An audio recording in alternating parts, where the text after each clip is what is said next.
Let's talk a bit about depression. So, depression is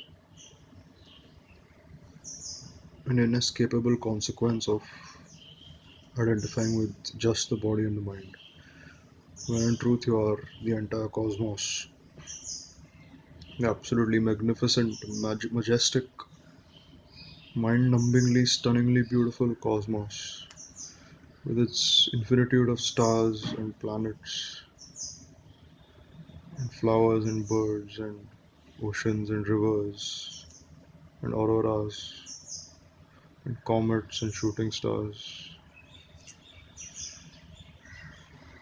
and endless other examples of absolute glory. That's what you actually are. And you reduce that infinite glory to just a limited, finite, temporary, vulnerable, separate seeming entity, which we refer to as the ego. And as we've discussed earlier, the well being of this apparent ego is extremely fragile because it's attached to circumstances, things, and forms which are by nature unstable and impermanent. And therefore, the world of forms invariably disappoints and hurts in some way eventually. And a series of hurt and disappointments is what leads to depression. In addition to the apparent meaninglessness of life, the utter emptiness of all endeavor, all these things can lead to depression. But once you get into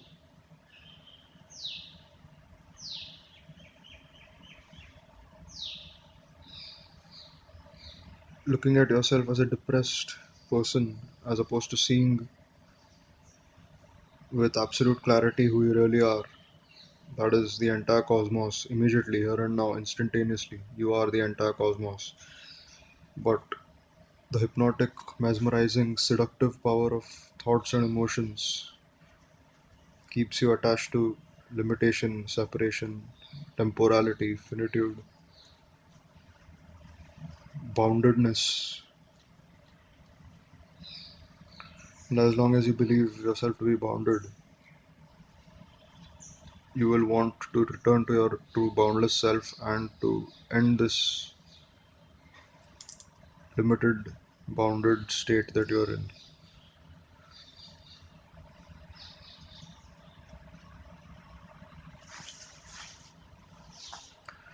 So, different manifestations of this phenomenon are greed and suicide, suicidal tendencies, the desire to hurt and the desire to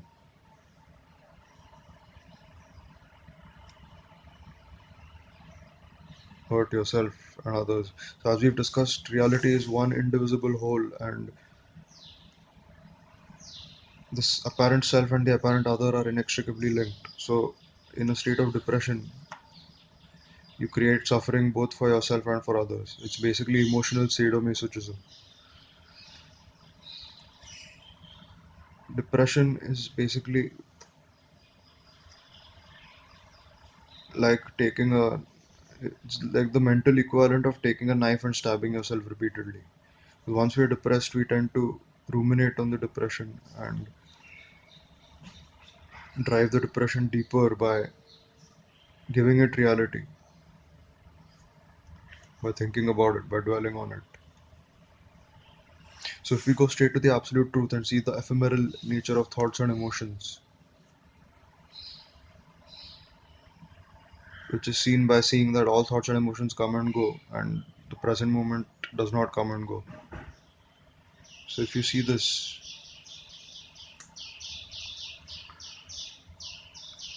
there is a deepening of the consciousness, in which the consciousness, to some extent, initially disidentifies from the forms that appear in consciousness, because it is consciousness that appears as these forms. But these forms are only temporary while consciousness is eternal. So, if you just see this with clarity, you can dissolve depression instantaneously. But due to the sadomasochistic nature of the depressed entity, it wants to continue feeling pain and wants to continue inflicting pain at a subconscious level. It's a self consuming entity, basically, self defeating entity, like the Ouroboros, the snake that eats its own tail. So either you continue believing that you are a separate body mind and continue suffering until the suffering gets too intense to bear, or you see instantaneously that the absolute truth is all that there is, and you are this absolute truth, indestructible, infinite, eternal, perfect, majestic beyond all comprehension, and instantly terminate depression. So you can either do it now or you can suffer for God knows how long, and do it when the suffering reaches a point of unbearability.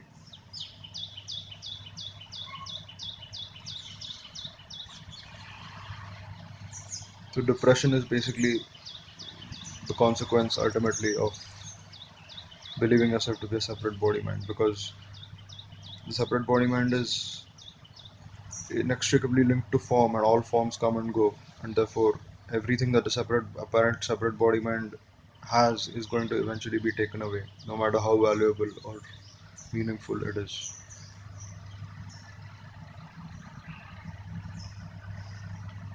So intelligence dictates that we go straight to that which is perfect and eternal, and stop tying our well-being to unreliable and temporary phenomena which eventually disappoint. So if you truly desire it, the end of depression is instantaneous. But even if there is the slightest tinge of separation based feeling and thought in you, the depression could continue for a very long time, until it either drives you to suicide or forces you to reevaluate your actions and thoughts and emotions and beliefs, and eventually reach the realization that depression can be terminated instantly, here and now, just by seeing who you are.